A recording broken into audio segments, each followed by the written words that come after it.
Not a single person seen around the neighborhood. Theaters have no audiences, and the skies have no airplanes.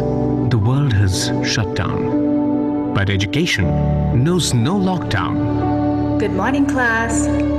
Are you yawning online? The voice of knowledge booming through glass, now booming through a voiceover. From blackboard to the computer screen. Picking up chalk to picking up video classes. Correcting homework to uploading the right answers. The syllabus doesn't change for this person. And the lesson on hope is greater than before. While we thank our warriors on the front line, the future looks forward to its set of doctors, bankers, scientists, police, and change makers. And to shape that future steadfastly, one such person continues to teach every day. Here's to all the teachers who are not letting this pandemic affect academics.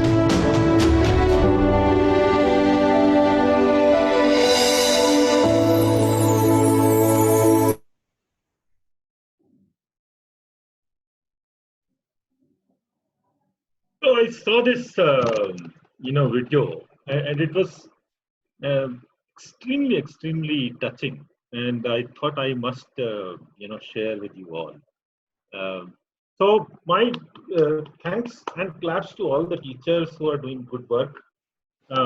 My wife is also a teacher, and I saw her working more than ever, trying to figure out how to make sure that children don't lose because of the time that because of the COVID time. They're trying to figure out how to do the online classes. Teachers are trying to practice online classes. Where do we cut short holidays? How do we engage parents, especially when there are two children of parents? And they're trying to figure out how to provide a silent environment for both. Or parents are asking that, can you do it in the evening? Because in the morning I am working from home and my laptop is not available. So teachers are struggling a lot, but yet continuing to work. Today is the topic of education, which is very close, personally to me and to a lot of people. So we will explore what education and coaching can do together.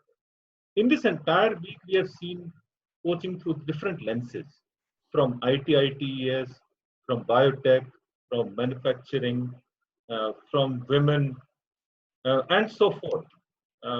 Today, we will explore how few people have been able to leverage coaching as a philosophy in schools, universities, institutes, where we are all right now in using coaching versus telling as a style in our current scenarios. We will also explore if coaching is the right way for education, or is there a hybrid which is required. Then we will also see what is the potential if the coaching and education gets together. What is it that we need to do to go to the next level? With that, I would want to call our panelists, actually, instead of wasting too much time in anything else. So let me call, and while I introduce them, I will definitely talk about them. But please note that I will only be talking part of what they have achieved in their life. And there is a lot more that they have done in their life. So let me first bring in Shiva Subramaniam as a panelist in our panel. Shiva is a Chief Innovation Officer at Gopal Krishnan Deshpande Center of Innovation and Entrepreneurship at IIT Madras. He teaches courses on creativity and cross-culture at IIT Madras. As a cross-culture expert He has helped diverse teams address the cultural issues at workplace. He was also a practicing lawyer in a high court at Chennai. His book, The Book of 11 Beliefs, deal with the power of self-belief. And he's also in the process of getting a PCC certification. PCC is a professionally certified coach, which is provided by ICW. Welcome, Shiva, and thanks a lot for joining in today in our panel. Thank you, Nitin. Thank you, everyone. I'm completely, I can't believe there are 184 plus people. I'm really looking forward to learning from all of you. Thank you. Okay, let me now introduce Rupam Shah. She has a master's in organic chemistry from Bombay University. She's also certified program leader for Cambridge International certificate in teaching and learning. She has been in the field of education for past 24 years, out of which 9 years she has been in as a principal in reputed schools. She's also a founder and CEO of Quality Education Asia. She's certified by CBSE to train teachers and senior leaders in school. And so far, she has trained more than 15,000 teachers and more than 1,000 principals and senior leaders in school. She has received several awards in past, some of which are National Women's Excellence Awards in 2011, and then Radhakrishnan Award in 2010. Rupam, welcome on the panel. We are delighted to have you here. Thank you so much, Nitin. It's a pleasure to be here, and I also hope to be learning quite a lot during this interaction. Thank you, Rupam. Let me invite Joseph George. Joseph is a doctorate. He's done PhD in OD evaluation. He has been teaching organization development for postgraduate and working executive students at Tata Institute of Social Sciences. He is appreciative of career development, training and development, and organization development process. And he enjoys integrating these three streams creatively and yet practically. So he does an amazing job there. He's also a Harrison assessor, and he's a master coach in Whitehead Man, Erickson coach, and there are several degrees that he holds. He has also authored a book called Being People, Life Histories of 6 SRD Professionals of India. Welcome, Joseph, on the panel. We are delighted to have you here. Thank you for having me. Very, very nice of you to have me on this. Thank you. Okay. Then we have Dr. Badri Bajaj.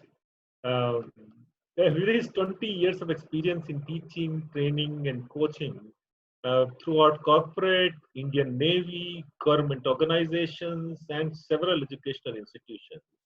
He is now speaker, professor, researcher, and emotional quotient specialist. His research on emotional intelligence and leadership has been significantly appreciated globally and used in business school across US and Europe. He's also on editorial board of Frontiers of Psychology, the most cited and second largest psychology journal. His research is also being used in Coursera course, Inspiring Leadership Through Emotional Intelligence by Professor Richard Biotzis. He's also a president of IACF Delhi chapter, and he's also a coach. Welcome, Badri, on our panel, and thanks for joining us. Thank you, Nitin. Thank you for inviting me. And I look forward to learning from everyone, all the panelists and all the participants. Thank you so much. And let me invite John once now.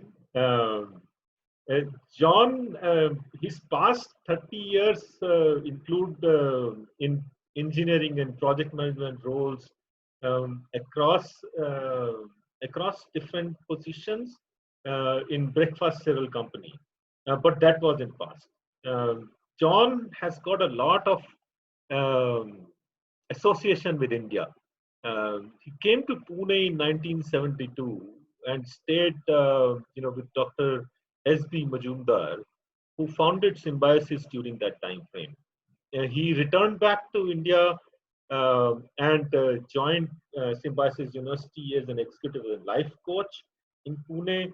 There he provided group coaching for students and functional teams within the university. John also works with young adults and students and coach them, big time in Minnesota. And John also has his present half in India, associated with India. Is that right, John?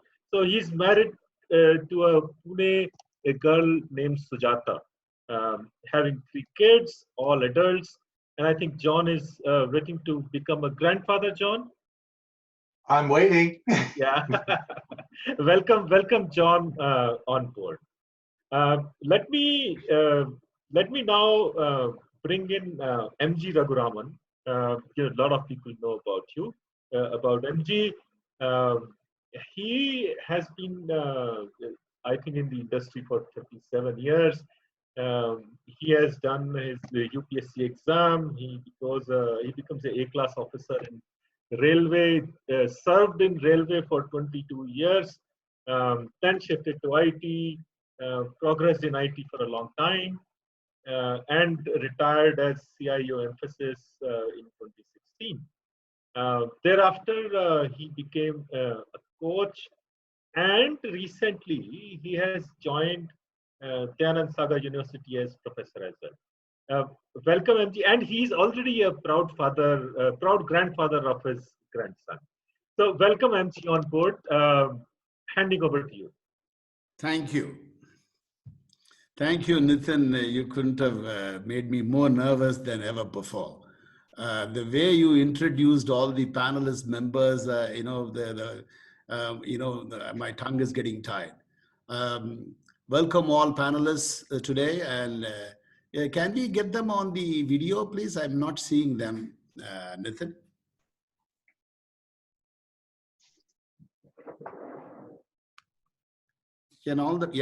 Can Shiva, Badri, Joseph, John, thank you all. Joseph, I'm still not able to see you on the picture. Okay, so I'm going to shoot. Thank you, Badri, coming on, and Joseph, thank you. And Badri, you may have to unmute yourself, and so Shiva. Thank you, Shiva. Yeah, good to go. My daughter is a scientist. She's a physicist in Chicago, and she's got a huge picture of Albert Einstein in her second living room. And what always inspired me was not the big locks of hair which Einstein is famous for, but a small piece of writing below the picture, which said, this is what Einstein said about education as what remains after forgetting what is learned in school. Oh, that has always triggered a lot of thoughts in me. I never understood what he meant by that. So I'm going to throw this open to all panelists first. What in one sentence would describe true education to you? Let me start with Joseph. Can you go with that? Thank you, MG. But since you mentioned school, I'm taken straight back to my school. It was a Jesuit institution. It started by a Swiss priest. And when we interviewed him for an anniversary of the school, he had this to say about education. In the land of the guru, the teacher is forgotten. And education is being seen as an expense and not an investment. That was his concern. Well, we also had teachers to counterbalance that view, who said that education is a two-way street. But coming far from school up until today, I think education is more of a process that enables the curiosity in the learner to own up to what he or she wants to explore about the self and the natural world around him or her. Awesome. Process of curiosity. Interesting. Rupam, what do you say? I think in one sentence, if I have to say, I would say that true education is something which empowers an individual to lead every life situation with confidence. Okay. So it empowers and enables confidence. Awesome. Shiva, what would you say? For me, education is just not learning in the classroom. It's also learning from everyone around you and everything around you. So it's not limited to the classroom. That's what I. Your point is it's off the class as well. Yeah. Can I ask you a little more, like off the class? How much off the class and how much in the class? I can't go against Einstein, right? So okay, that's a good. Thank you, Shiva. Badri, what do you say? Yeah, basically, what I think the education is, if an individual is becoming wise, if he's or she is getting some wisdom out of whatever he or she is learning, I think education is doing something positive. Otherwise, everybody and everyone is trying to get a job. I think that's limited scope of education. Mm-hmm. Okay. John. Yes, I would say that education is all of the above plus. And I see it as our ability to communicate, to give meaning to, and interpret reality to self and others. Interesting. Very interesting. Reality to self and others. Now, after hearing you all, I feel and I was a topper in school and college. I think I've not got educated at all, because what it is supposed to do of teaching you to teach yourself. That's what I think you're all trying to say, if I summarize. And education teaches you to teach yourself and inspires you with a desire to teach yourself. I was focused on coming first in the class. Let me be honest with you. So if I were to ask you one more question, this is awesome. This is what true education means to you. What is your style? What is your style? What is your ratio of coaching to instructing? When you stand in the classroom, what do you do? Can we start with Badri? Yeah, how much coaching and how much of instructing you do? Yeah, actually, the ratio is different when from 9 to 5, it's a different ratio. And then when students come to me after 5, the ratio is different. Okay, so from 9 to 5, I would say that it's still, above 70% is still the instruction and less coaching. And because the way things are going on and all that. So 70%, I think it's instruction and less coaching. But when they come to me after 5 p.m. in my cabin, then I think it's otherwise. It's more than 70% coaching and very less instruction. So classroom, in my experience, classroom training is still instruction based, and coaching is not much used in that. Okay. Hey, Nitin, technology issue. People are saying that all panelists are not visible on video. Maybe, I do not know. So John's face is cutting. So can you raise your laptop or camera? Yeah. Yeah. Okay. All right. Thank you. So off the class and on the class is your differentiation. I mean, it's interesting to hear you say that, Badri. John, what would you say? Symbiosis and you? I think there's a great desire from students for more instruction. That was what I saw in my group coaching in India. But coaching in essence is not instruction. The answers lie within the client, and it's our job as coaches to elicit their own internal wisdom and help them to express their core values. So in my own coaching, I would say it's maybe 15% instruction, and that's with permission. I mean, I have a whole lot of experience and knowledge that I'd love to share, but it has to be wanted. And sometimes the best thing is to struggle and find our own answers. And so I've learned that. That was part of my journey becoming a coach, is to be able to put my wisdom and experience and knowledge to the side and say, I stand with you. I don't know your reality. Help me to understand what you think and what your values are and how best to express them in the world. So, John, in your experience in Pune and with the Indian students, and suppose they ask you to instruct, will you still coach them or will you give them instruction? Oh, I will give them instruction, but it's not the type of instructing that I do is not academic. It's more like, how do you ground yourself? A big concern was with these students was, being able to make their presentation to companies for the job interview, and how to be and how to present effectively. So this was instruction on grounding oneself, finding one's center, finding one's source of power, so that they can speak authentically, because that's where all of our power is in our authenticity, and really be effective in their communication. Okay, I'll go with you. Although you spoke more than one sentence, I'm going to come back and challenge you to do it in one sentence next time. Rupam, what do you say? Well, I've been into training now for past 6 years. I've been training teachers and school leaders all over the country.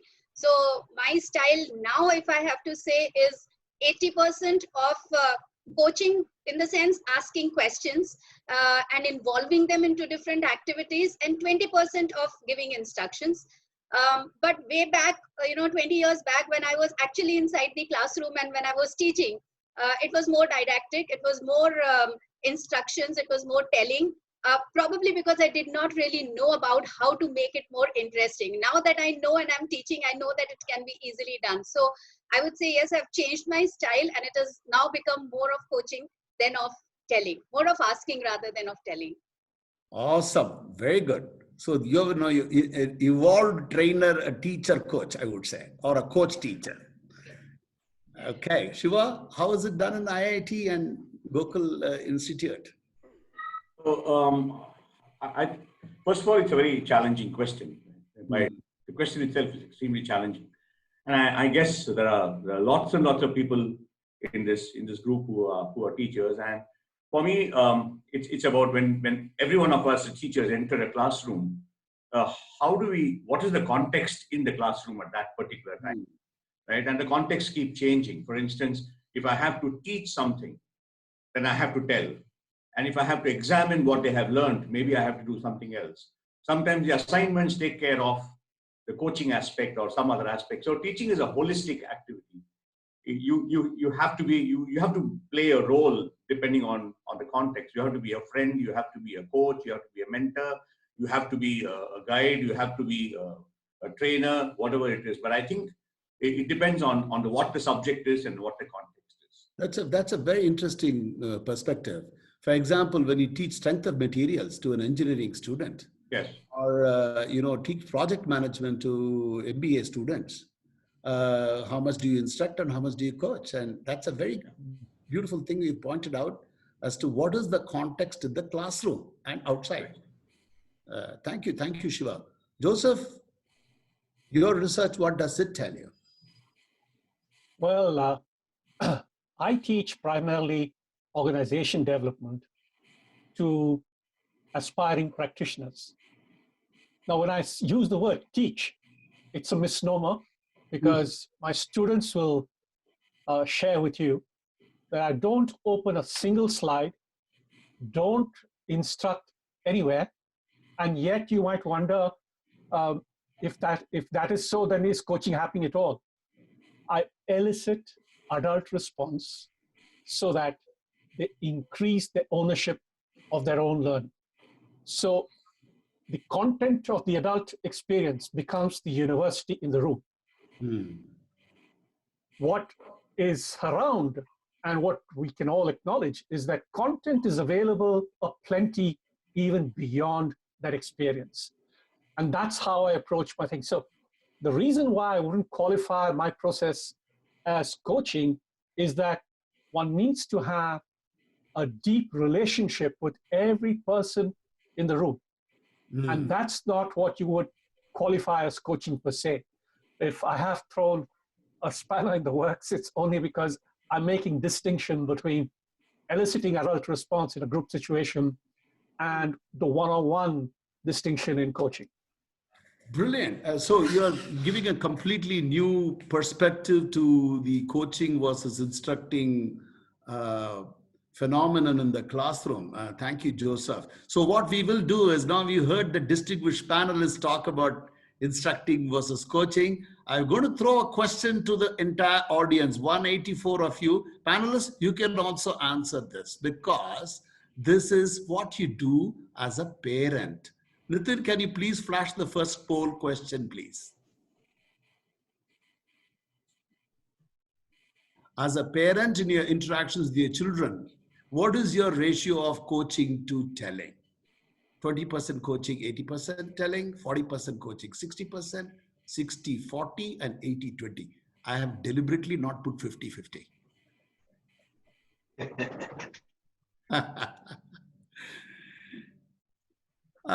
So nobody knows your answer. We are not going to check with your children or grandchildren. So go ahead and shoot it from your heart.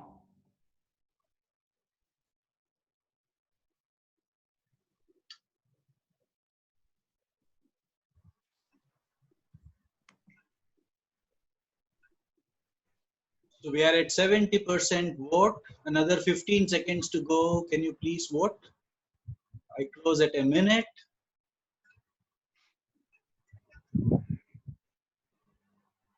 There's somebody who says, can you put 100% teaching and no coaching at all also?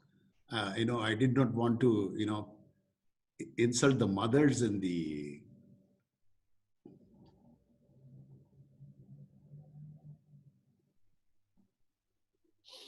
Okay. Ending the poll. Yes, sir. What does the result say? Vasu? Aha. What a distribution. As parents, the biggest vote is 60% coaching, 40% telling. And there are nearly 50% of the people who do more coaching than telling, another 50% less. That's a very interesting distribution.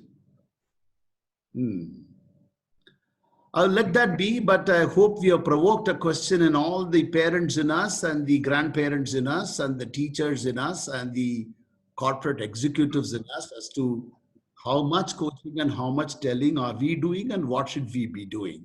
And as we heard Rupam, she has evolved from what she was, an instructor to a coach. Maybe it will all help us all evolve.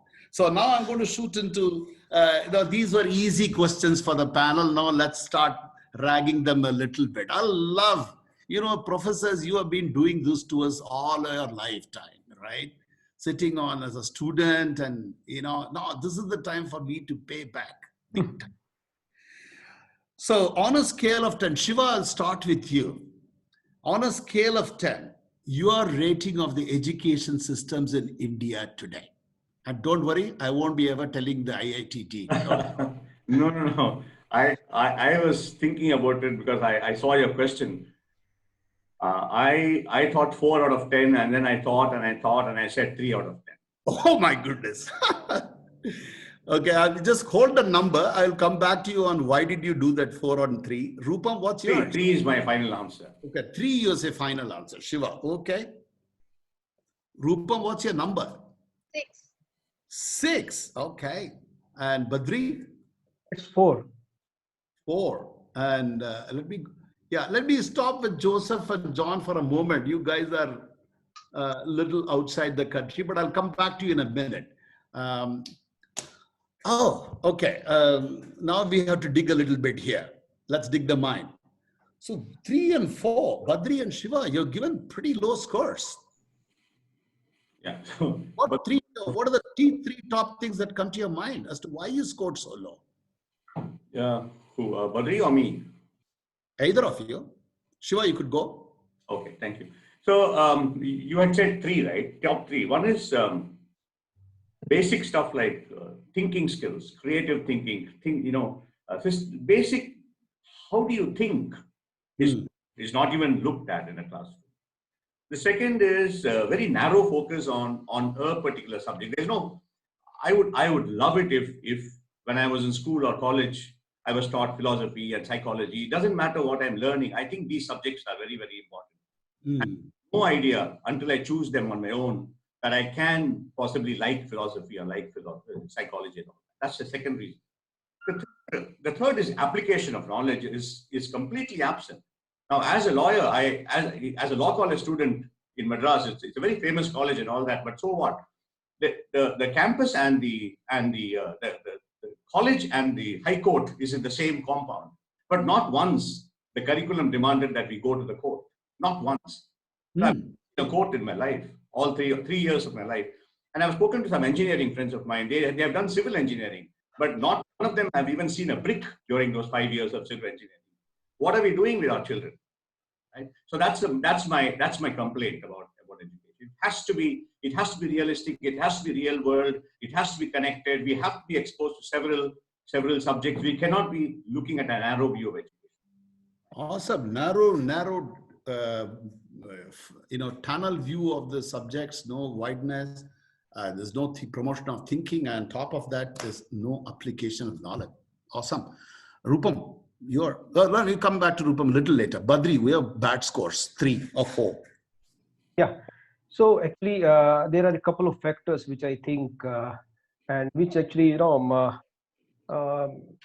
pressed me to give this low score. So basically, if we start from school, it is total cramming and no practical, right? A few schools, maybe you will find 1 or 2 schools in Gurgaon, then another in Bangalore, another in Mysore.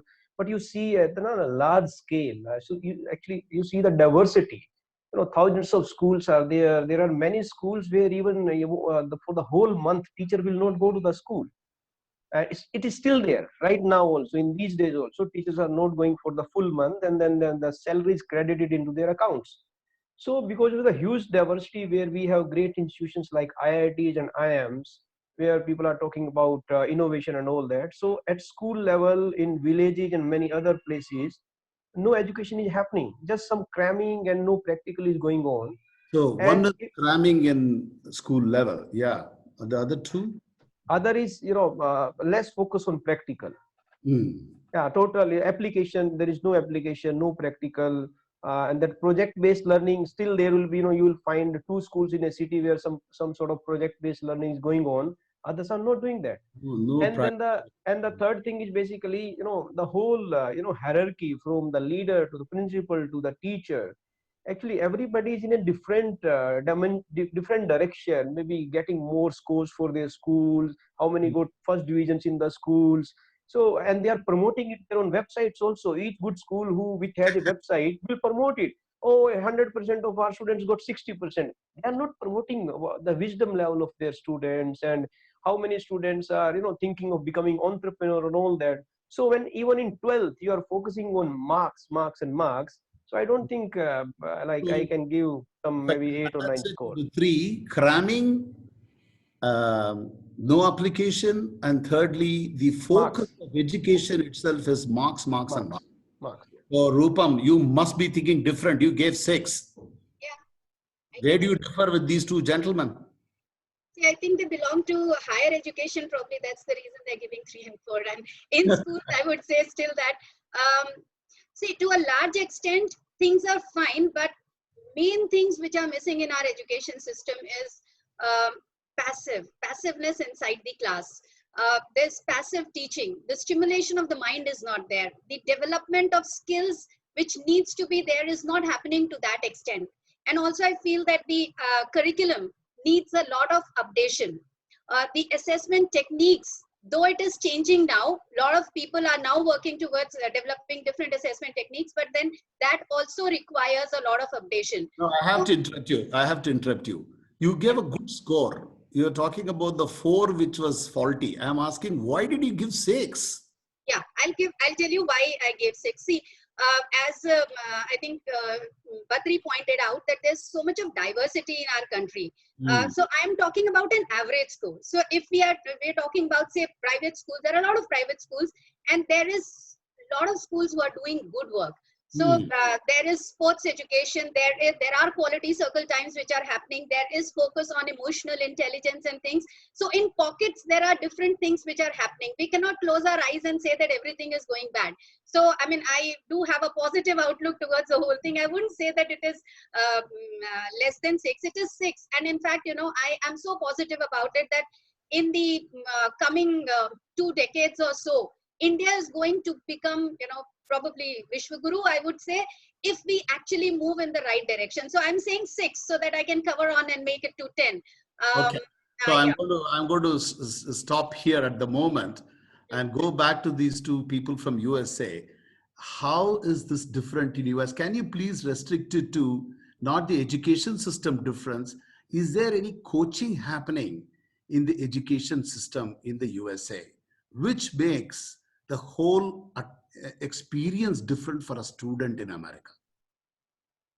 Can we keep this brief so that we could quickly move on to the coaching aspects in education?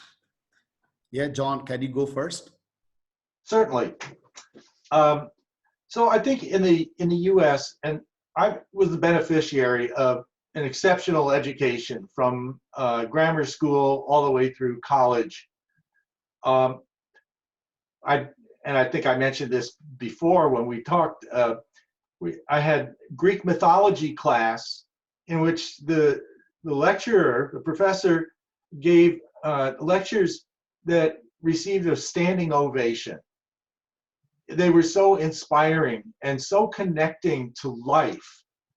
And I think that's, you know, our minds are not just our brain. That's one part. And we have a heart, which is another thought center, and a gut, which is yet a third one. And when we can integrate all of those nerve centers in learning, it locks in. It becomes transformative. And this is what we do in coaching. You know, we can't just have students come in, park their heads, their bodies could be removed, but just, you know, oh, we're going to teach to your head because we want you to know this, without actually letting it settle into the heart and gut. And that's when education really takes place, is when we transform our lives because of what we are become aware of. That is what education is to me. So John, if I were to extend, are all average schools in the US and the universities, are they, you have seen symbiosis in Pune, right? You have interacted with Indian students, Indian faculty, and Symbiosis is one of the most reputed institutes in this country, right? So do you see a stark difference? And would you also give 3 and 4 and 5 out of 10 for the education system? Let me slightly elaborate this question. Our students, when they go abroad, oh, they're doing so well. When they finish their graduation and step up to the USA, they're scoring aces. How can this be that our system is so bad that the students would have otherwise faltered? Indian students in the US or the West are doing very well. So tell me, I'm not able to understand the connect here. So one of the fundamental things of getting good at anything is to have the discipline to apply oneself.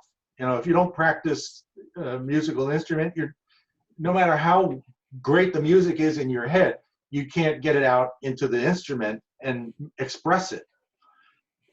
Indians, from a very early age, are trained to study hard and apply themselves diligently. And so I think that has an enormous impact on their success in the US, because they're way ahead of us, very undisciplined, play it from the hip, I'll make it up as I go kind of attitude in America. So, you know, Indians do their homework, and that's a huge advantage. Now, if you add on top of that the different modes of education in the West that are less instructive and cramming, but more applied and learning in your bones, as it were. Indian students are able to adapt to that very readily. Now it has much more relevance to their lives. And so I think they're even more motivated to excel. Yeah, I'll step in for a minute so that I don't interrupt your flow of thought. If the students, Indian students, are that disciplined and hardworking and focused on results, marks, and subject, then whom do you need to coach? Do we need to coach the student, or do we need to coach the faculty or the education leaders here? We need to make a difference in the Indian system. I think the coaching needs to happen at all levels, from administration to faculty and the students. The students are eager for coaching. Okay. I'll thank you for that closing statement. I'll go to Joseph. And what do you think should change, and how can coaching help in Indian education system? Yeah, I think we need to acknowledge that there is an implicit design in the education system in India, and that is elimination. Eliminate those who don't meet the norm. So what happens is that institutions from schools right up to the IITs and the IIMs are setting norms of particular order. Now, when that happens, other aspects about human beings, whether it is the affective component or emotional, or even a cognitive component, to even be able to try out something, it falls out of the way. And that becomes the emotional contagion in our society. So to expect coaching to work its magic right the way down the level is going to be difficult. Let me just hold out a very popular example to tell you why our institutional ecology needs to take it up it'll be slow in the making, but let me give you an example. 1970s, what was India most grappling with? Population control. So what do we hear of? Forced sterilization. Still, population didn't go down. Next decade, they changed the gender. They inserted the copper T. Still, population didn't go down. Then they said, hands off. No intervention at the individual level, merely disincentivize large family. And that's when population growth started registering some amount of degrowth. So the level at which the problem exists needs to be examined with the surrounding ecosystem. And when you look at the educational ecosystem, I think it's a large issue that I don't think we have the bandwidth for on this particular webinar to take up. But I thought I'd bring you the kind of underlying paradigm and the complexity of what we're attempting via coaching. Awesome. Yeah, you obviously you don't want this to be oversimplified into just introducing coaching in the education. So I hear you loud and clear. Joseph, thank you very much for that perspective. John and you, both of you, given a completely new perspectives about this. So let me go back to Badri and Rupam. So Badri and Shiva first, because you scored 3 and 4. I'll come to Rupam later. So in this circumstance, now that you heard Joseph and John, what do we do? Like, how can coaching help at all? Can it help in the education system? What is your experience with trying to talk to the education leaders, deans, the university owners? Unless they start, coaching culture cannot be introduced, or we are going to continue to cram and we continue to be narrow-minded in our education. Badri, how do we help here? Yeah, basically what I think that in terms of number of courses the students have in India. Okay, like in my university, it was 200 plus credits. Then we reduced. Then we got a letter from UGC and AICT to reduce it further. So what we did, we reduced the credit and we clubbed the courses. Like universities want, or here in India basically, management wants that to teach more and more courses. So the point is that deans, vice chancellor, number one, they don't see that there is any time for students in India for doing anything other than just completing their courses, their assignments and all. Number two, like actually coaching, most of the universities in India see coaching as IIT coaching, quota coaching, or medical coaching. So this coaching, the coaching word which we are using, professional coaching, I don't think many people know about this thing. So what can be done in this situation? Maybe two, three things are there. Basically, we have lakhs of students, so imparting coaching to everybody in India is just not possible practically. Even in US also, except I think Rice University, no university gives coaches to all the students. Harvard Business School gives, but not all. So here my point is that maybe some sort of coaching conversation can be started at university level where thousands of students are there. So maybe some workshops on coaching for administrator, and then some volunteer students for their students unions, or maybe the other student bodies. So some sort of conversation can be started. Why it is required? Because many students in India, or maybe outside India also, because that the thinking pattern, what we call in coaching basically asking questions. Okay, so that thinking pattern and basically their conversation, if we can make some shift in that through some training, through some workshops. Here I will quote one example. A student of mine. I hate to interrupt here. Yeah. So you've been dealing with educational leaders. Now, should it not start from there? How do you get the educational, how do you go to a dean of IIT or dean of an MBA school? And how do you get them to develop their faculty into a coaching parlance? Like if, as Joseph says, if they are all going to be, the whole system is based on elimination. And if that is the only thing that we are bothered about, how is this transformation going to happen at the leadership level? That is Yeah, my... basically, what I think, if ICF India can maybe collaborate with MHRD. So Okay. universities are just following what MHRD is suggesting, what UGC is suggesting, what AIC is suggesting. They, AICT, UGC, so many letters come, so many committees universities have to make. So I don't think they have time when they can think about coaching if an individual is approaching them. Maybe if 5 universities in India can start adopting, that's very. So basically, at multiple levels we have to work.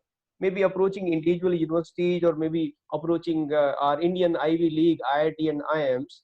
But at the same time, maybe developing coaching culture in the university with involving everybody. That conversation, I think that can be done. Otherwise, we have lakhs of students.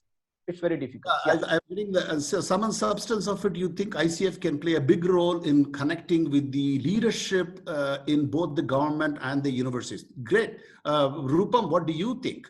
How can coaching bring about the change which Joseph and John are talking about? Well, I think coaching, as much as I know about it, I feel that it is something which is absolutely important for every teacher to know, because there are a lot of opportunities which are there inside the classroom where the teacher can go ahead and take up a coaching approach to make the children more independent towards their own solving their own problem. So I think it's very, very important that the teachers in the class as well as the school leaders should be equipped with this skill of coaching.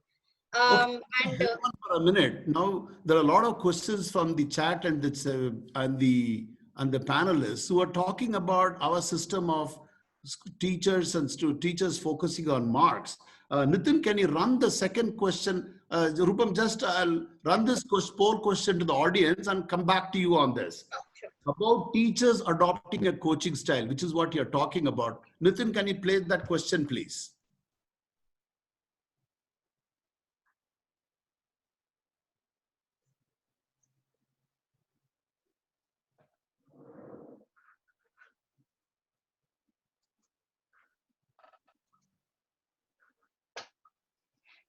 Panelists, you can also vote here.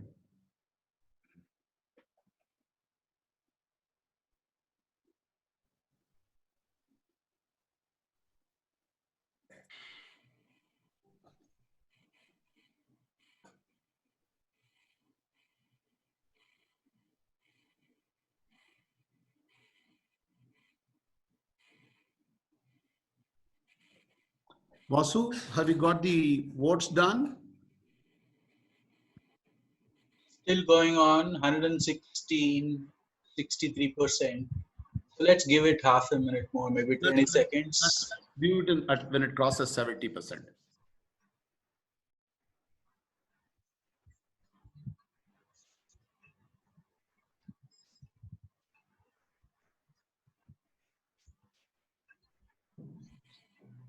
Okay, ending the poll.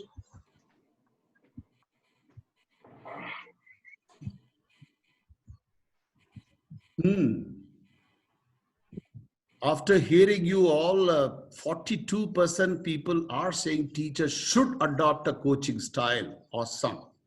And some of them are realistic too. They're saying in a current condition, they have to impart on curriculum knowledge as well, partially.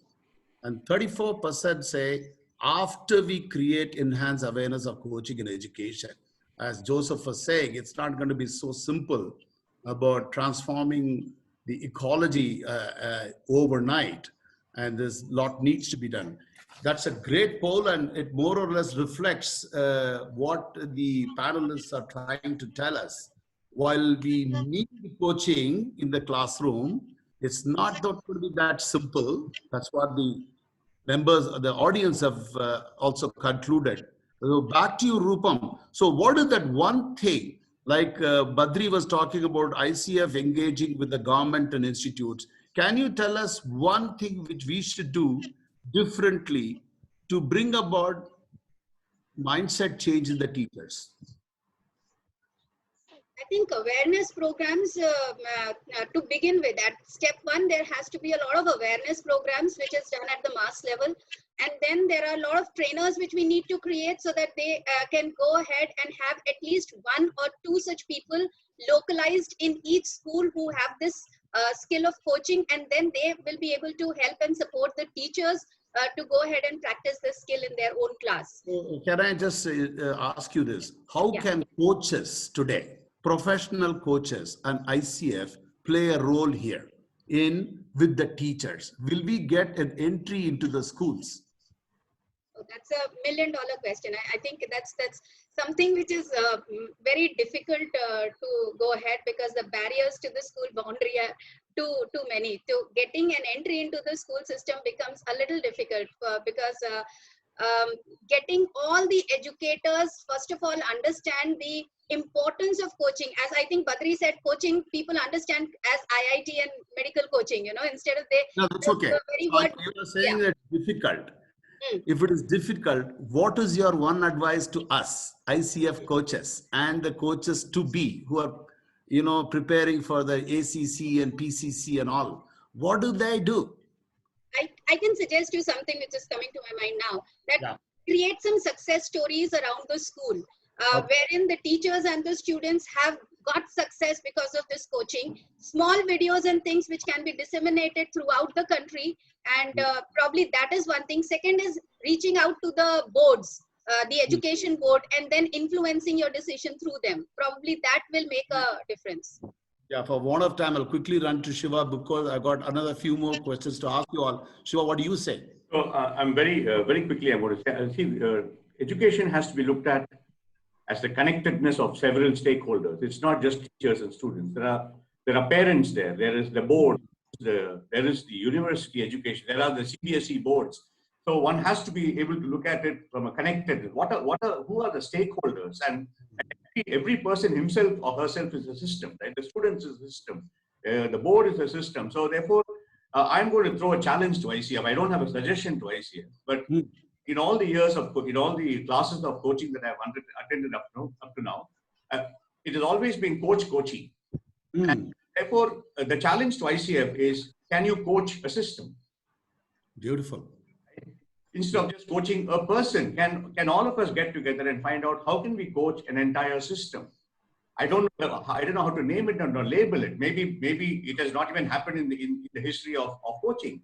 But can a system be coached? Oh, beautiful. There are a lot of presidents of ICF chapters and managing committee members and ICF members in this audience. I'm not going to answer this question to you, Shiva, but you have thrown a bomb at us and we need to pick it up and run with it. That's a But great. it's not systemic coaching. It's coaching a system. The system. It's not. So that's what I'm trying to say. Okay. Now I probably have. We'll go to questions. PK, can I have some more questions to ask, but we will interrupt the discussions now to listen to the questions from the audience. Over to you, PK. Can you read out some good questions? Tough questions, the ones which are tough for this panel. Yes, yeah, we have quite an engaged audience today, and we have plenty of questions. If we start with what Mr. Mutana is asking, in a flat world, do you see culture playing a role in the way learners learn?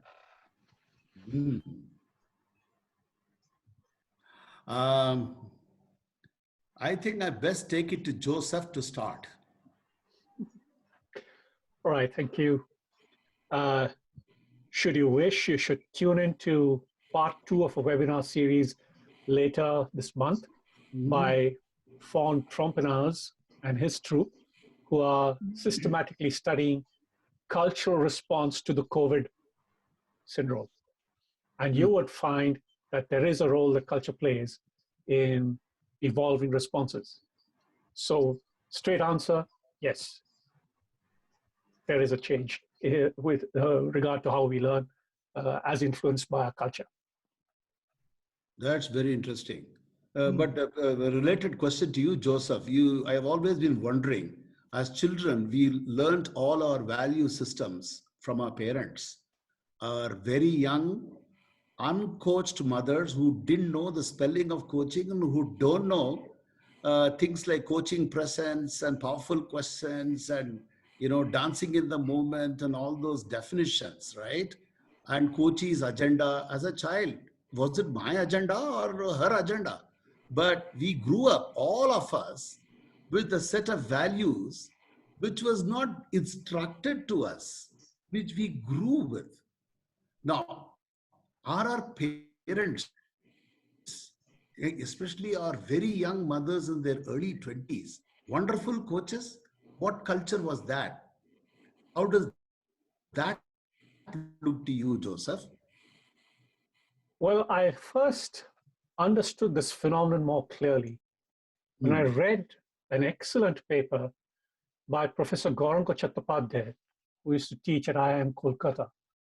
The name of the paper is From Mud Huts to Boardrooms, Dependence in Indian Corporations, which is, and I'll give you a graphic example he provides there to look at the role of parenting in shaping these values and culture. Imagine a child is crying in your neighborhood. What is the de facto response of the adult? In India, the adult goes and picks up the child. The child gets a tactile response, body to body. Whereas in the US, or even perhaps some other Western places, the parent encourages the child, even a few months old, to sleep in a separate room and say, hey, deal with it. So it'll have either a pacifier or chew at a towel. And this is the difference in terms of how do we encourage individual responsibility, and it begins that early. Joseph, you know what? You struck a real chord in me. I grew my daughter exactly the way you said about the farmer. And my daughter is growing my grandson exactly the way you said. From, the second month that poor fellow is sleeping alone separately. My heart bleeds. Let me tell you that. Indian heart, that is. Thanks for bringing it out. PK, over to you. Yeah. Thank you, Joseph. Yeah.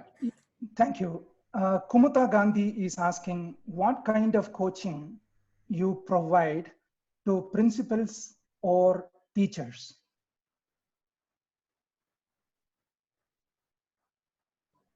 Okay. I'll go with Shiva and Badri in that order. Because you guys are dealing with the IITs and colleges. What do you do? Do you ever coach these? Have you tried coaching language to these educators, Badri? basically, I asked this question long back.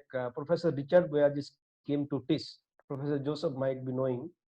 And I asked that in even in education systems, because it is that hierarchy based, and then vice chancellor, director, you take appointment, and then one-way communication that's going on everywhere. So I asked that in case of maybe the top authority, director, vice chancellor, if this guy is just not listening or not interested in meeting the poor guy who is talking about coaching or something else. So can we, coach that person or talk to that person? Then his response was yes. That if you want to, connect with that type of director or vice chancellor or higher up authorities, maybe even they have some sort of dreams.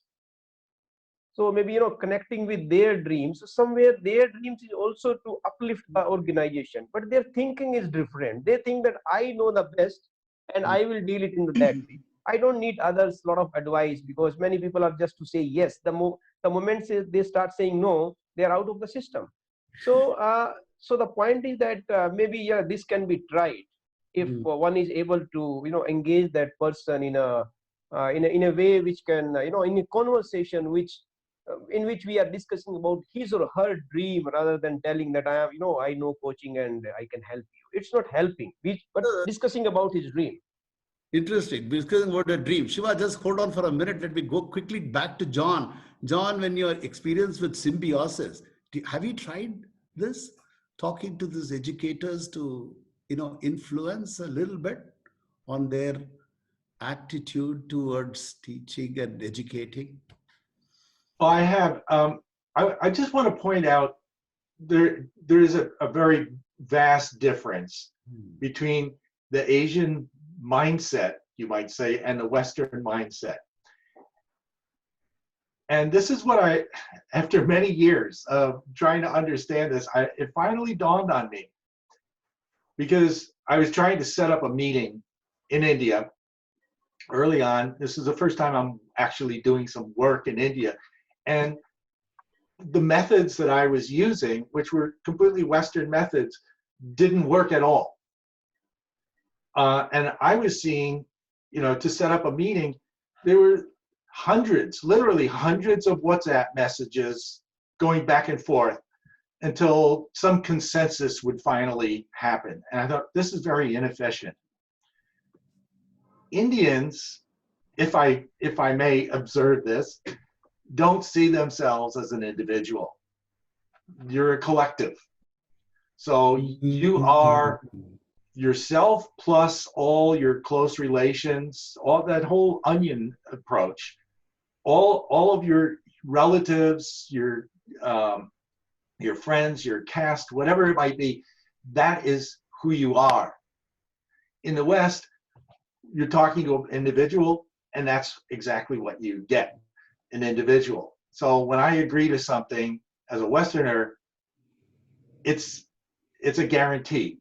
In India, yes means maybe, I'll see, and how that checks out with all the rest of my my personality, which includes my spouse, my parents, my children, my brothers, whatever. So it's a completely different entity that's responding. And Indians, I think, are much more system oriented because of that. You don't see yourselves as a particle. You're more of a cloud. Oh, you're just taking it to an altogether new level of thinking. Thanks, John, for that perspective. Before I come back to PK, Shiva, you want to say something on PK's question? So I was trying to visualize your question, right? I was trying to find out if one of us who are coaches can walk up to the dean's office, the director's office, and I'm not sure whether that's a good idea. In a way, I'm answering my previous question, because many of the coaching principles are already built into the system. Tell me, is it the system of education, does it not build curiosity? Does it not build resourcefulness? Does it not build confidence in the coachee? Does it not build? So all principles of coaching, as enshrined in the coaching manual or wherever, is already built into the system. In a different way. I think that the dean of IIT Madras or a director is not interested in a person's growth? Are we not talking about listening skills? Are we not talking about curiosity already built into the system? Which is what I am saying, that it's not one individual that you need to be attacking, right? You cannot be speaking to one dean or one particular officer of an institution. You must speak to the entire system as a whole, and try and find out what is it that is already in the system that is nice and good, and try and find out if that can be used to advantage. So, professors, you are making our job even more difficult. With the more and more I hear you, ICF coaches, brace your belts. Come on, tighten it up. You got a lot of work to do. Over to you, PK. Any more? Some more questions, please. Oh yeah, sure. That brings us to another interesting question, which more than one participant have asked. Which is better education system, present type or our ancient type?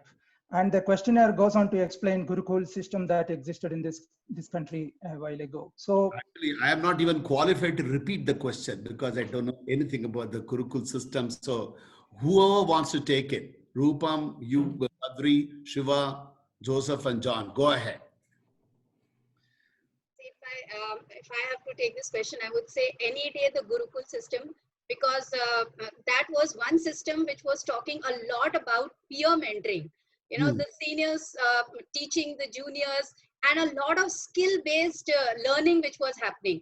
So there are two very important things to Gurukul system. One which we have lost completely. One is the chanting of mantras, the meditation, and that is one thing which actually raises the intelligence level as well. So that is one thing which is not there in our system at the moment, which should be there. And second thing is the skill-based learning. In Gurukul, there was a lot of skill-based learning. So any day, if you say, I think that is one kind of a system which should be definitely emulated. Hey, Rupam, that brings me to another point. If you talk about peer learning and skill-based learning, today Generation Z are perhaps doing exactly that. They are not learning from the classroom. They hit the Google, they hit online training, they do lots of learning from their peers. Yes. So is the Generation Z taking you back to the Gurukul days according to you? Absolutely. Without our consent. The only problem over here is that is not facilitated so well with our own system inside the classroom. So only if that could become more congenial and harmonious, it will grow exponentially, I would say.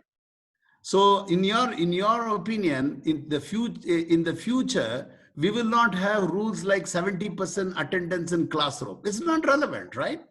See, competence-based. It should be competence-based assessment. So it does not really matter you've attended 100% classes or 40%. What's the competence that you've grown? So the entire assessment system needs to change, and the focus should be more on skills because information is already there. We are in that age. We don't have to really memorize things. So wait, I'm going to challenge you a little more then. Are you telling me that the teachers, the traditional classroom teachers with tons of knowledge, having packed in so many textbooks in them, they are not any more relevant because knowledge can be... Yes, it's redundant. It's redundant. All the more you will find in the next 2 to 3 years itself, there will be so many different online digital modules which the children can take. In fact, I was speaking to one of the professors and he said that the education system will change. Like we have co-working spaces, we will have co-learning spaces. Why do we have to have 22 acres for a university? It is important that you create those co-learning spaces in the neighborhood. Let people come over. Why do you have to club 40 students of the same age group together? Let all the other different age groups come and learn from each other. So the system has to change. It will change. Rupam, yeah, that's interesting. That means a lot of job for the coaches. Now we can coach and coach the teachers to change, right? Facilitate their change. Let me say that. Yes. Over to you, PK. This is a specific question coming to Mr. Shiva. Okay. What is the first step coaches can take, in your opinion, when addressing the system? What is the first step? First step, I think there are lots and lots of experienced ICF coaches here. So I'm just going to dare to say an answer. The first thing is a dialogue, Hmm. between ICF and the education system. It starts, everything starts with the dialogue. We'll have to learn how to listen better to the system before we venture out any answers. So listening to the system is something which we, instead of just taking coaching and shoving it on the education space, we need to listen and understand the education system is what you're saying. That's great. Okay. Yeah, hey, Badri, go ahead, Badri. Yeah, I think actually what Shiva is mentioning, that listening to the system and at the same time maybe finding some gaps also. So here I think ICF can play a very big role in collaborating with the systems, the administrators, and so maybe some collaborative things can be done, and something will come out of that, whatever is going on, whatever discussions happen. So I think ICF can take the lead and start interacting with the educationists, the AICT, UGC, IMs. So something, something will come out. Interesting, Badri, you say that. You know, the ICF's mission itself is advancing the global advancement of the coaching profession. And the vision is to make coaching an integral part of a thriving society. So as you all are veering around to the point, it's not about coaching individual teachers or students or whatever. We need to go and get coaching become part of the education system. And you've thrown some gauntlets into the ring. We'll have to pick it up. Over to you, PK. MG, time is running. Please be mindful. It's okay. How many more minutes do we have? I've got a couple of more questions before I wind up. We need to extend. We have a few things that we have planned. Okay. Maybe this would be the last question, if you don't mind. Okay.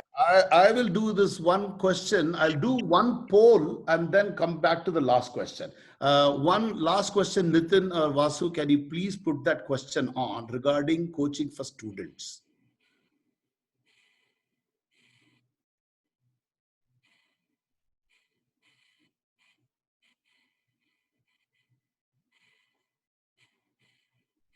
When do you think a student really becomes ready to participate in coaching? We talked about system coaching, education leaders. Let's talk about students.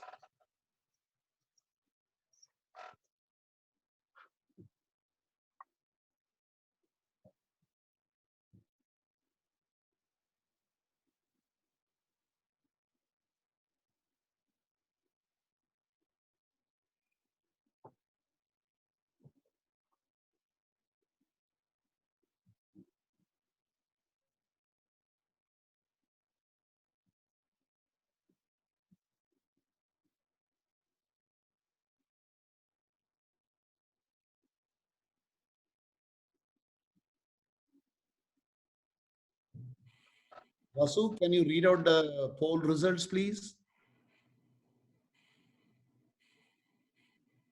We are at 62%. Another 15 seconds, maybe. Okay, maybe 10 seconds.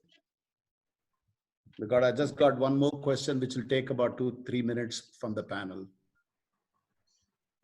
Okay, I'm closing in a second. There you go. Share results. Oh, 68% say right from day one of their university life. And of course, there's a sizable portion for the final year of their graduation. Together, this is 90%. Awesome.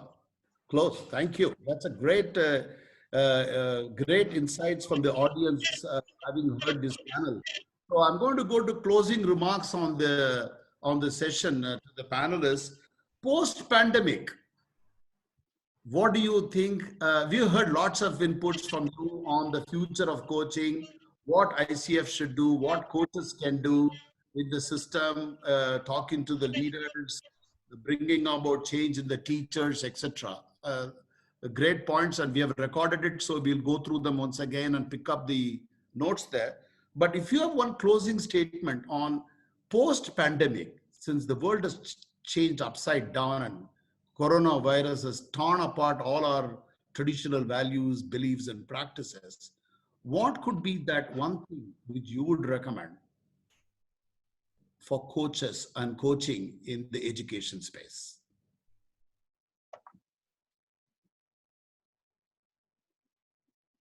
Whoever wants to go first can go. I think coaches should try to build up the immunity in people. Immunity in the sense, immunity towards future shocks. Because maybe it's not just the only shock, there could be so many others. So what if the coaches can build that immunity in the people? Immunity from future shocks and perhaps extending it to ability to face some crisis of this kind. Very great. Okay. Shiva? Yeah, okay. So, post-pandemic? It's my turn? Yeah, please. Okay, so I'm saying let's get together and find out. We don't want any ready-made answers.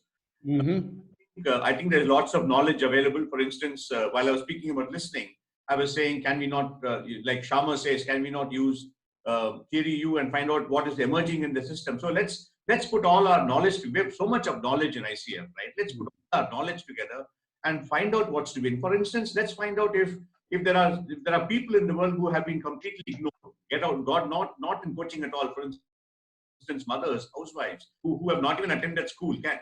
I don't know. I'm just talking about. I'm just saying coaching has to get away from being commercial into being societal, right? So that it has to become part of the society. Yeah, that shift has to happen. Somehow coaching cannot be about making money. Okay. Coaching will have to be about benefits of coaching to society at large.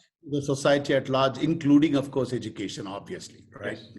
Okay. Thanks, Shiva. I'll go to Badri before I go to John and Joseph. Yeah, Badri? Yeah, MG, I think, post-pandemic, I think the first thing coaches can do, maybe start building rapport with educationists and administrators. And and what further can be, discussed with educationists and administrators, maybe some sort of, career adaptability. There is a concept in vocational psychology, career adaptability, and also at the same time, managing this well-being. So because students would need career adaptability, students would need well-being, thousands of students who wanted to go to US for their MS or MBA, they are not able to go now, they will go in 2021. So maybe this career adaptability and managing anxiety and more well-being, I think by starting, building rapport, and then because, the administrator will also want to know that what will you do? So when we're telling something to administrator where they, find some interest. So for students, career adaptability helps them in becoming entrepreneur as well as getting a good placement also. So ultimately, yeah, so basically, if you tell them coaching will help you to have better conversation, actually, nobody is going to listen to that. So administrator want either their student should go become entrepreneur or get a good job because they have to show that data to government, to AICT, UGC, NIRF ranking. So maybe start building rapport and then tell something tangible to them. So a value proposition of coaching to the administrators is what you're recommending, right? Like this is what will deliver value to the students is what you want us to tell the administrators. Great, thank you for hearing that. So Joseph, John, can you give your closing statements on coaching in the education space post-pandemic? Shall I go first? Go ahead, Joseph. Go ahead. Yeah. I'm reminded of a scenario pre-pandemic where close to my home in Bangalore, in spite of the presence of international schools and what have you, several parents surprised me with the courage to adopt homeschooling. Now that's a rare phenomenon. And I said there's something happening that's adopting a new kind of stance, right? You find these kind of, small spots of deviation. Now, the real point I want to try to make is that education as a process is also going to be a product of the times in which we are, which is to say, there was something before, we can go back and take comfort in, ages apart, but there is a surge of information and new knowledge forms and new interdisciplinary forms that need to be met with. The pandemic has shown us that it has systematically cut every society, every country on earth. If you want to understand the brokenness of human society, just see what the pandemic has done to us. This in itself it leads me to a finding I had made when I diagnosed a school system, which is that people within the systems, whether they were looking into the curriculum, whether they were looking into admissions, they had very professional career counselors, almost close to coaches in that sense. All of that, they missed the signals that were alive in the system, and it was coming from the parents. The parents are great stakeholders, and they were missing. So what's happening is there's a lot that's getting lost in translation within the system. And if post-pandemic, if there's something that we should look forward to, is that educationists should overcome their fear of dreaming. They have to set up a vision. Awesome, and coaches can help that. Okay. That's one potential area. Yeah, John, over to you, John. You will be the last comment for the day. Okay. Well, I love what Joseph has said, and I'd like to amplify that a bit too, if I might. I think because one of India's resources is the system identity that you have, those layers of the onion, and this has helped with survival. And COVID has, I think, illustrated that. I mean, you take a look at the contagion in India versus the United States. The United States has, what, 3 times as many COVID deaths as any other country. India, because you all see yourself as connected in so many ways, people naturally observe the rules, and this transmission of the disease is far less in Asian countries than it is in the West, where I see people out there, just flouting the rules about social distancing. So this has helped you survive. Now, India is coming out of a previous era of scarcity. I mean, there's still scarcity, but there's a mindset around scarcity. There's so much competition for seats in education. There's so much competition around grades, and so many, everyone is competing for limited resources. I think coaching can actually help to transform that mindset to one of more abundance because of the shutdown. All right, so let's think around the current situation and what is possible here. And if we can be inspired to look at what are the possibilities rather than the limitations, the sky becomes the limit. And this is my hope for the world. Thank you, John. You made it so positive at the end for us that coaching can create new possibilities in the post-pandemic area for education and for everything else. Thank you for that closure. PK I don't think there's any more time for any more questions. If you have time, please shoot it.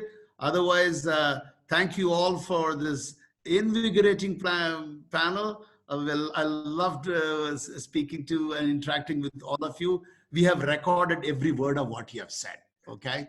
So we're going to play it back, pick out all the golden nuggets from what you have said, and share it among the ICF chapters and our members for action. I hope all of you have enjoyed it, and back to you, Nitin and Vasu.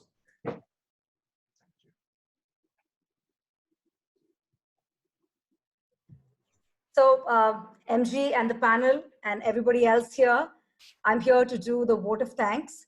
So usually with a vote of thanks, I don't put my hand up, but on this one, I intuitively did. And man, am I glad that I did. Because this one's not off a script. I am still so much in the conversation. A panel with so many people is not easy to get the chemistry right. But today we saw a beautiful dance. And in coaching, we talk about the dance of the client with the coach. And today we saw a beautiful system dancing in some ways, almost like it was, practiced earlier. Fantastic. And the diversity of views, the richness of thought. And I think all had one message only, that of hope. Hope that together with heads and hearts, I think Shiva said it so beautifully, this system, and yes, it was a challenge thrown at coaches, but I think it was also a warm invitation. So I think on behalf of the coaching community, for sure, I can say we are excited. Thank you so much. And I must acknowledge MG, who I think, was really at the helm of the orchestra today. Thank you, MG. Thank you. I also take this opportunity to, it's the final session. So thanks are in view for every single session that happened today. I was listening, I was watching, reading some of these comments which came, people saying that, I learned something thanks to ICW. Thank you, ICF. Thank you, ICF. I mean, what more could we ask for? It's fabulous and we are grateful. And so in my list of people I would like to thank is first, I think the 2,500 odd audience participants who came in today, who I think co-created every one of these sessions with, with insightful chatter in the chat box, fabulous questions that took panels, to really think and give thought-provoking answers. Thank you to every one of you who made ICW possible, from the community, outside of the community. Next, I would like to thank and place my acknowledgement and appreciation for the people of today, the back-end team, if I may say so, who were, just there doing every little job that they had to do, starting with PK, Gauri, Rashmi, Vasu, and Nitin. Take a bow, guys. Fabulous job.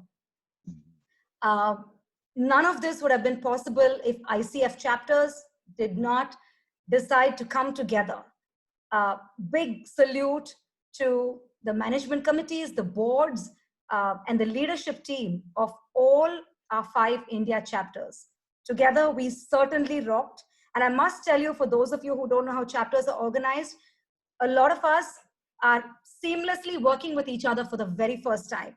It's not that we've hung around for a while. It's not that they're part of our natural teams, but the kind of teamwork has, made me feel so warm and fuzzy and, fabulously victorious at the same time. Thank you. Thank you so much. It was a privilege. Thank you, leaders, for making this possible. And finally, here is the slide I have been waiting for. Nitin, may I request you to please share the slide?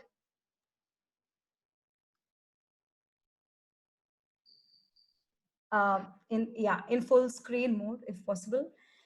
So I can read each of these names, but I just leave it here for a minute for all of you to see the names from across regions, from across cities, right? Different geographies, ethnicities, all coming together just to create this 1 week of celebration, a celebration of the power and impact of coaching.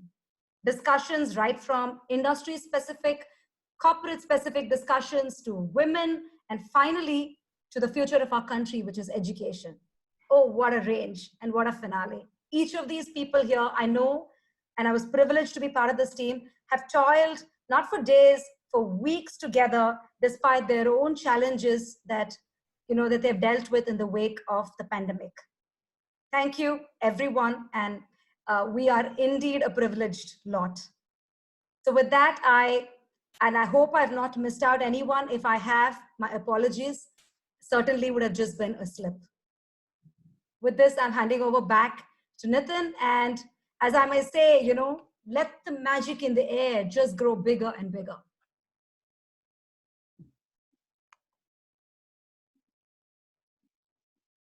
Thank you, Vijay. May I invite Farah?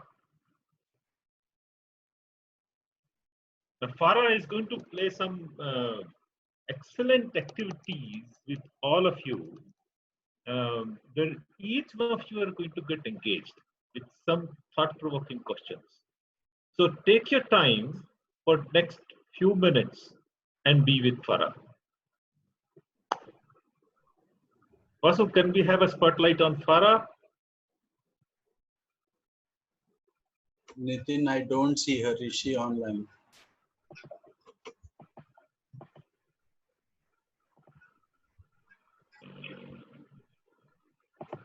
I saw her here. Okay, we might have it. Oh, Farah says she's online. Can you bring her into the panel? Maybe you heard. No. Can you bring her on in panel, Vasu? I've done. So let me fetch her.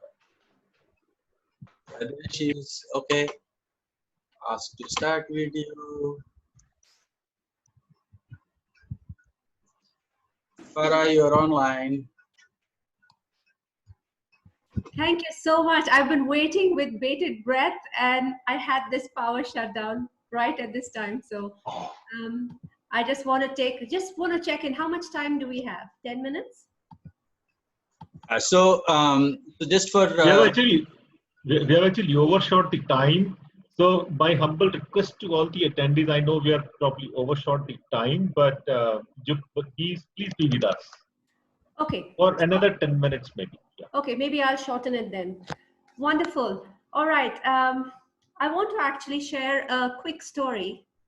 In France, if you go and ask any chef of any eminence to share a recipe, the chef of eminence will give away his or her recipe to you without asking too much. Do you know why? Because it's not in the recipe. It's what we do with the recipe that's what matters. Now, there are several reasons why all of us are here in this coming day in and day out for this amazing learning over the week. Some of us are thirsty to learn and grow every single day. For me, there is one singular thing that binds us and builds us as a community. It is these 10 minutes. These 10 minutes when we spend moments reflecting on our experience over the week. So I invite you to freely, with freedom, to share, that all of us can share our recipes, like the eminent French chefs, so that with this intention that everyone on this call will become better off with our thinking and our sharing. And with that intent, I invite you to give yourself permission to just stay present in this moment, fully present. Maybe you could just gently close your eyes, take a deep breath. While you're doing that, watch your thoughts like an observer and allow yourself to consider if all the people you are going to work with, all the stakeholders, if they were present today in this room, what will they be asking you to step up to today? What will they be asking you to get a deeper understanding of? And what do you need to bring more in your coaching practice? Take a few moments to just think about this generous sharing we've experienced over this incredible week.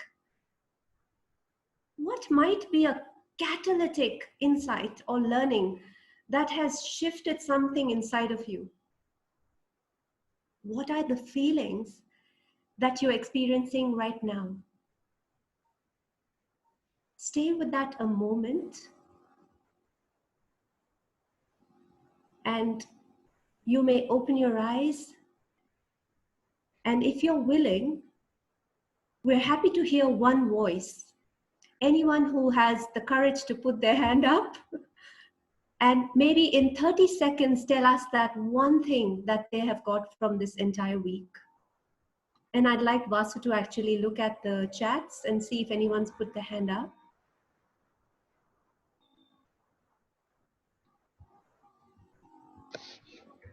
Go ahead, Ashwin. Go ahead, Deepak Gupta. Go ahead. Yeah, am I audible? Yeah. Yes. Half a minute, quickly. Okay, I would say like I was feeling relaxed when I did it. Okay, thank you so much. So my question is, would you like to share your experience over International Coaching Week? One thing that's shifted something inside of you.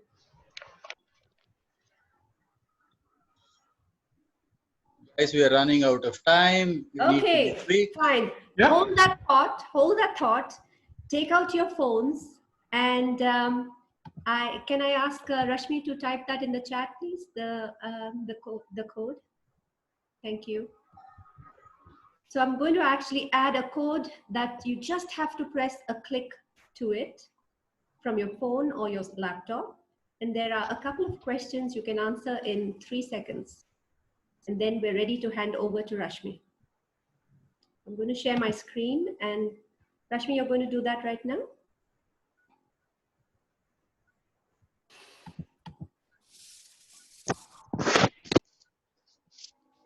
Okay, if some of you have experienced something called the Mentimeter, I'm actually going to launch it right now, and you can see it on the screen. So when you click on that link, this is the first question that's going to come up. And we're really looking for all of you to actually complete this right now. Farah, can you just say the URL? www.menti.com. You can use your mobile devices if your laptop is not functional because you're on this webinar. You can type www.menti.com, and once you hit and go to the website, the code is 999706. 990706. Thank you so much.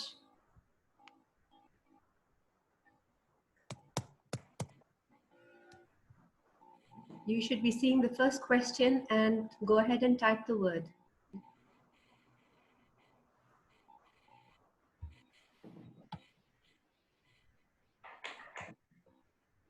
Okay.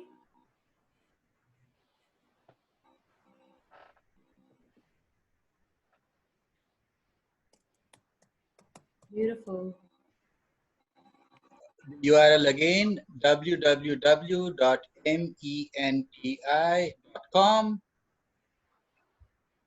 menti.com. The code there is 999706. So while you see the results coming on screen, keep a watch on the number on the bottom right. It's 25. That shows 25 of you have voted. And if you see this word insightful looking bolder, that's because many of you have chosen that word. So many think that this week has been insightful. I'm just reading it as it's coming alive.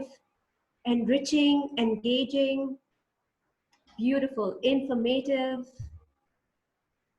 exhilarating, reflective.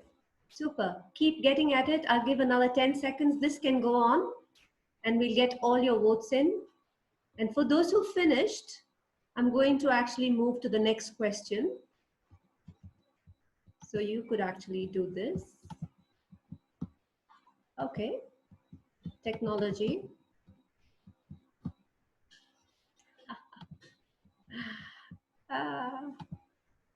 Sorry.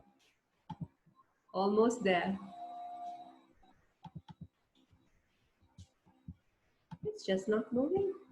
Guys, not on the text box, not on the chat box, on the website menti.com, code 999706. Okay, super.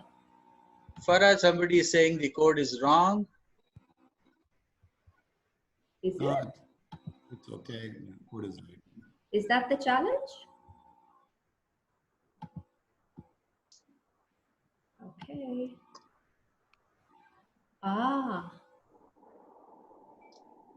This is the next question, which is, what is your wow moment from the entire experience? So if you have a chance to see my screen, I'm going to share it. I see the responses coming in from most of you.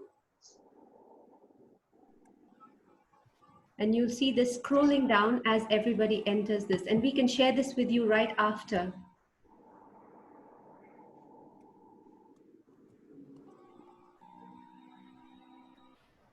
So I can see what happened today is top of your mind, insights of how coaching can help the education system. A deep response, which is answers lie within us. Mugda's discussion stands out. And yes, that was my catalytic moment as well. Hearing domain experts, thank you everyone who are here. Keep at it. This is beautiful seeing your responses, your wow moment from the entire coaching week. 32 people have voted.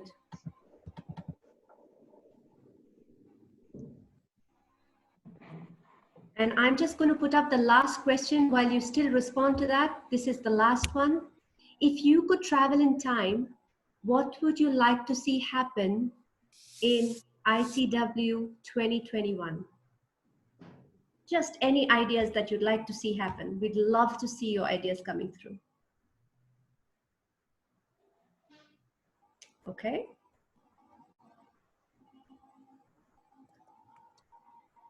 And another 30 seconds for you to fill this up, and you can still do it after. And I'm going to actually hand it over to Rashmi. Thank you for your patience with technology, and have a beautiful, beautiful week ahead. Just keep this going, and we'll have all your responses sent to you. Lovely. We have 33 people who have responded. Lovely. I'm sure we're going to get some brilliant ideas for next year. Thank you so much, everyone. Rashmi, you want to go ahead? Let me stop this share. But this can keep going. If you haven't voted, do that and we'll capture it and then close the poll. Thank you. Thank you, Farah. Thank you so much. I love that smile that you had on your face in spite of technology not supporting you. But then that's the beauty of being a coach, immaterial of what is happening, because what I can bring now to my mind is what Mother Teresa had said. I can do things that you cannot do. You can do things that I cannot do. Together, we can do great things. And that's what this entire week of ICW has taught us. And this collaboration and togetherness is what we want to end with on this grand finale. So Nitin has a beautiful song most of us had grown up with and seen right from Doordarshan, a song that somewhere brings back those moments. Today we spoke about Gurukul, so making the Gurukul system absolutely cool, a system where our homes ended up being the place with our mothers where we learned most of what coaching was unconsciously, that today we bring into our space when we move as coaches. So Nitin, over to you to share screen for the song that makes all of us Mile Sur Mera Tumhara. And please sing along. All of you are going to be unmuted for this. And you're going to have subtitles running. So whether you're Kashmiri, Punjabi, Kannadiga, Telugu, doesn't matter. Wherever you fit in, just sing. Otherwise, hum along. Because this is that moment where we want to say, we're all together in this.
बनिए सान तरद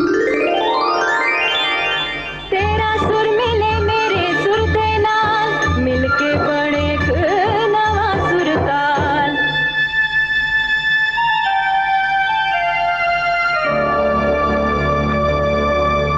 Guys, sing along, please sing along. सुर बने हमारा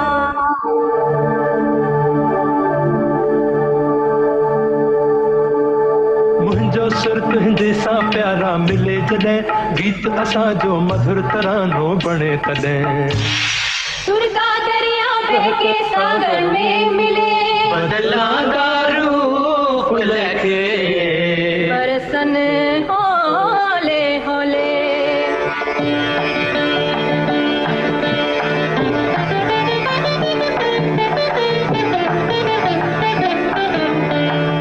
இசைந்தா நம் இருவரும் சுரமும் நமதாகும்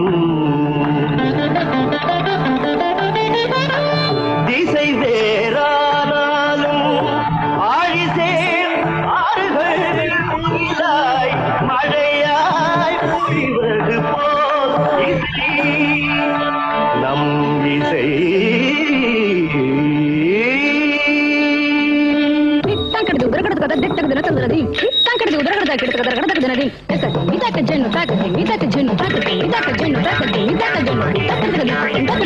నన్నదనిగే నిన్నదనియా నా స్వరము నీ స్వరము സംഗമമൈ മനസ്വരങ്ങൾ അവതരിഞ്ചി എന്റെ സ്വരവും നിങ്ങളുടെ സ്വരവും ഒത്തുചേർന്നു നമ്മുടെ സ്വരമായി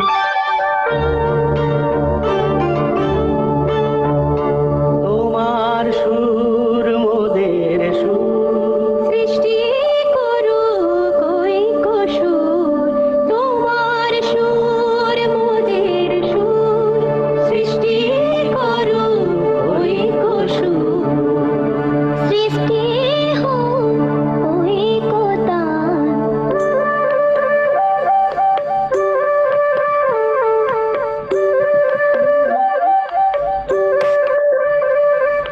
তোমা মোরা স্বরর মিলন সৃষ্টি করি চালু চালু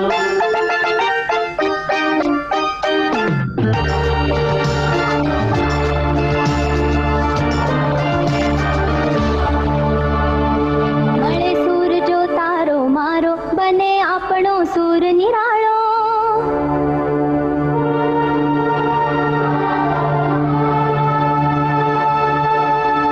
माझ्या तुमच्या जुळता तारा मधुर सुरांच्या बरसती धारा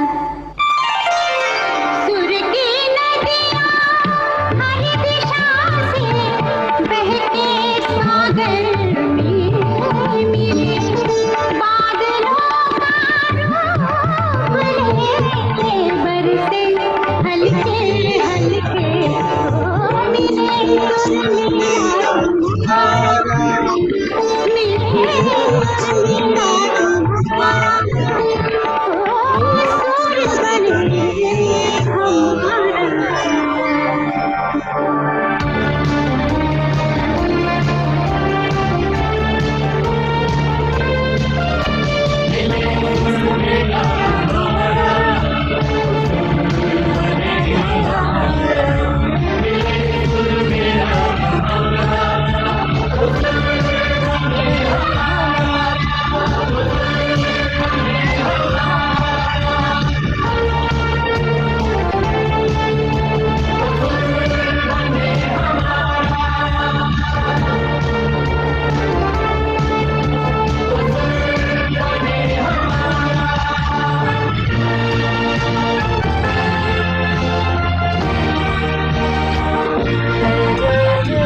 Vande Mataram.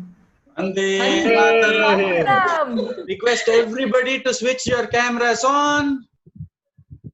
And everyone stay safe, stay blessed, and thank you so much for making this an enriching 1 week. Thank you. Thank you all. Everybody. Thank you from the bottom of your heart. A great week. Namaste. Look forward to seeing you soon. Enjoy your Sunday. Thank you, everyone. Thank you so Bye-bye. much. Bye-bye. Bye, everybody. Thank you, everyone.